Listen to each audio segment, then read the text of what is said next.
YGS. So today's my topic is ozone layer. इस topic में हम फोकस करने वाले हैं कि ओजोन है क्या चीज और हमारे पास ओजोन लेयर का क्या किरदार है अर्थ सरफेस पर. सेकेंडली कि अगर ओजोन लेयर यहाँ से रिमूव हो जाती है तो फिर हमारे पास क्या क्या इफेक्ट्स आ सकते हैं. तो बेसिकली हम अपने लेक्चर को स्टार्ट करते हैं. सबसे पहले तो मैं आपको बता दूं कि ozone basically allotropic form of oxygen consider की जाती है, क्योंकि हमारे पास ऑक्सीजन मॉलिक्यूल की बात करें तो O2 मॉलिक्यूल बेसिकली हमारे पास ऑक्सीजन कहलाता है. लेकिन यही अगर हमारे पास 3 ऑक्सीजन के एटम आपस में जुड़ जाएं तो वो ओजोन कहलाती है. अच्छा, ओजोन हमारे पास हाईली रिएक्टिव होती है, यानी कि ये जैसे ही टूटती है ऑक्सीजन में चेंज हो जाती है. 2 ओजोन मॉलिक्यूल 3 ऑक्सीजन के मॉलिक्यूल बना देते हैं.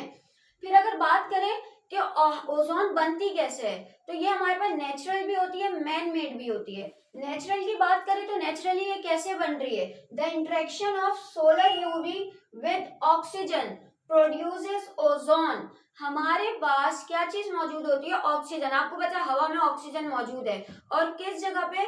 जो हमारे पास स्ट्रेटोस्फेयर है, यानी ट्रोपोस्फेयर के ऊपर वाली लेयर स्ट्रेटोस्फेयर, उसमें मौजूद ऑक्सीजन जब यूवी रेज से इंटरेक्ट करती है, solar UV rays, ultraviolet rays of sun, तो क्या होता है? हमारे पास ऑक्सीजन चेंज हो जाती है ओजोन में, यानी कि 3 ऑक्सीजन के मॉलिक्यूल चेंज हो जाते हैं. 3 oxygen molecule change into 2 ozone molecules, और फिर वो वहां पर क्या कर देते हैं? एक लेयर बना देते हैं. अच्छा, उस लेयर का जो है वो अर्थ पर क्या रोल है? Basically it is the protective layer. ये हमारे पास क्या करती है कि वो यूवी रेस जो कि इंसानी जिंदगी के लिए या एनिमल की जिंदगी के लिए खतरा है, अर्थ के लिए खतरा है, उनको क्या कर देती है? फिल्टर कर देती है, यानी उन्हें अर्थ तक पहुंचने नहीं देती और उन्हें जो है वो खुद एब्जॉर्ब कर लेती है.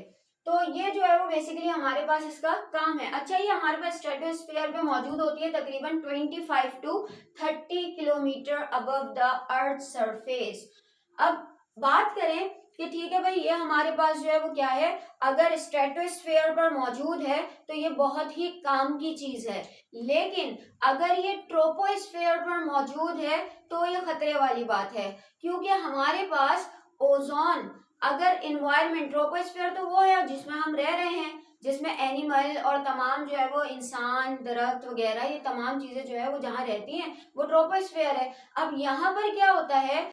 हमारे पास कुछ प्राइमरी पॉल्यूटेंट जब फोटोकेमिकल रिएक्शन की तरफ जाते हैं तो वो ओजोन प्रोड्यूस करते हैं, और वो ओजोन हमारे लिए पॉल्यूटेंट होती है, क्योंकि उस ओजोन की कंसंट्रेशन में अगर हाई कंसंट्रेशन ऑफ ओजोन है तो उसमें ब्रीथिंग प्रोसेस हमारा बहुत स्लो हो जाता है. अगर बात करें तो ये बेसिकली शार्प होती है, तो ब्रीथिंग जो है वो प्रोसेस को हमारे इफेक्ट करती है. फिर अगर बात करें कि चले अब, यानी कि अगर ट्रोपोस्फीयर में ये हमारे पास बन रही है तो ये पॉल्यूटेंट है, और अगर स्ट्रेटोस्फीयर पे बन रही है तो ये बहुत काम की चीज है. अब क्या है हमारे पास? इतना चले अंदाजा हो गया. अब हमारे पास ये है कि ओजोन लेयर जो कि एक प्रोटेक्टिव लेयर है, वहां सबसे पहले जो है वो हमारे पास क्या हुआ? ऑब्जर्व किया गया कि उसमें हो गए हैं कुछ होल्स. ठीक है, अब वो होल्स किस वजह से हुए? जब इसको इन्वेस्टिगेट किया गया तो पता चला कुछ केमिकल इंटरेक्शंस की वजह से हमारे पास ये जो ओजोन बनने का प्रोसेस है ये बेसिकली रिवर्सिबल हो जाता है, यानी कि जिस तरह ऑक्सीजन कन्वर्ट होती है ओजोन में, इसी तरह ओजोन भी कन्वर्ट होती है ऑक्सीजन में. तो बेसिकली अगर देखा जाए तो केमिकल का पता लगाया गया तो उनमें एक केमिकल, हमारे पास डिफरेंट केमिकल्स थे जिसमें एक CFC भी निकला, यानी कि क्लोरोफ्लोरोकार्बन. अच्छा, क्लोरोफ्लोरोकार्बन का फॉर्मूला हमारे पास होता है CFCl3, जिसको ओपन अगर स्ट्रक्चर करके देखें तो एक कार्बन 3 क्लोरीन और एक फ्लोरीन के साथ जुड़ा हुआ होता है.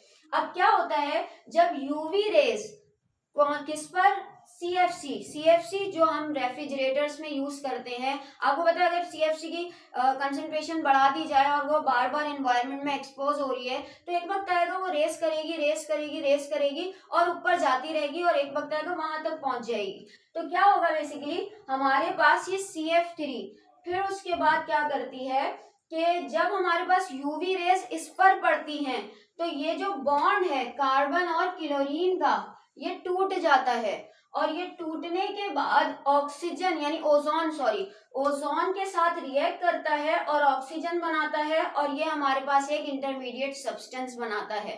अब ये इंटरमीडिएट सब्सटेंस हमारे पास दोबारा क्या होता है, अरेंजमेंट पर जाता है और हमारे पास ऑक्सीजन का रेडिकल और क्लोरीन का रेडिकल निकलता है। अब ये क्लोरीन का रेडिकल फिर जाएगा और फिर ओजोन पर जो है वो अटैक करेगा, और ओजोन पर अटैक करने के बाद फिर एक ऑक्सीजन निकलेगी और फिर क्लोरीन का रेडिकल। अब हमारे पास ऑक्सीजन के 2 रेडिकल हो गए तो वो तो ऑक्सीजन बन गई, लेकिन क्लोरीन क्या करेगी, बार बार निकलेगी, बार बार ओजोन से रिएक्ट करेगी, तो रेडिकल निकलता रहेगा, ओजोन से रिएक्ट करता रहेगा। उस हिसाब से सिर्फ एक मॉलिक्यूल क्लोरोफ्लोरोकार्बन का एक मॉलिक्यूल तोड़कर अगर 3 क्लोरीन फ्री रेडिकल बना रहा है तो वो 3 बार ओजोन लेयर के साथ जो है वो हमारे पास रिएक्ट करते हैं और उसे तोड़ते हैं। फिर अगर हम बात करें इफेक्ट की, तो ओजोन लेयर के रिमूव हो जाने से क्या इफेक्ट आ सकते हैं, या होल हो जाने से क्या क्या इफेक्ट जो है वो देखने में आते हैं। सबसे पहले ये कि यूवी रेस अब आराम से पहुंच सकती हैं अर्थ पर। तो यूवी रेस से क्या होता है, स्किन कैंसर, एनिमल्स को भी, ह्यूमंस को भी। और आपको पता है हमारी फूड चेन, फोटोसिंथेसिस जिसे कहते हैं, फोटोसिंथेसिस प्लांट कर रहे होते हैं और हमारे पास डिफरेंट जो है वो क्लोरोफिल कंटेनिंग माइक्रो ऑर्गेनिज्म भी कर रहे होते हैं। तो क्या होता है बेसिकली कि ये क्या करेंगे, ये सबसे पहले जाके फूड चेन को भी डिस्टर्ब करते हैं। ठीक है, अब फूड चेन हमारे पास जो है वो क्या होगी, ये हमारे पास जब डिस्टर्ब होगी तो फिर उसके बाद जो है वो एनर्जी फ्लोइंग, क्योंकि फूड चेन से तो हमारे पास एनर्जी फ्लो चलता है।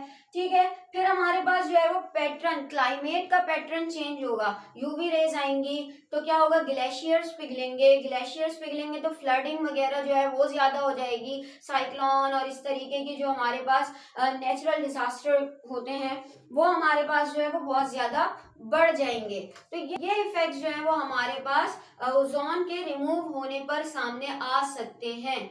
तो आई होप कि ये लेक्चर आपको समझ में आया होगा। अगर तो ये लेक्चर आपको समझ में आया तो इसे अपनी क्लासमेट्स के साथ जरूर शेयर कीजिएगा, पढ़ाई पर फोकस करते रहिएगा और अपना ख्याल रखिएगा। Thank you.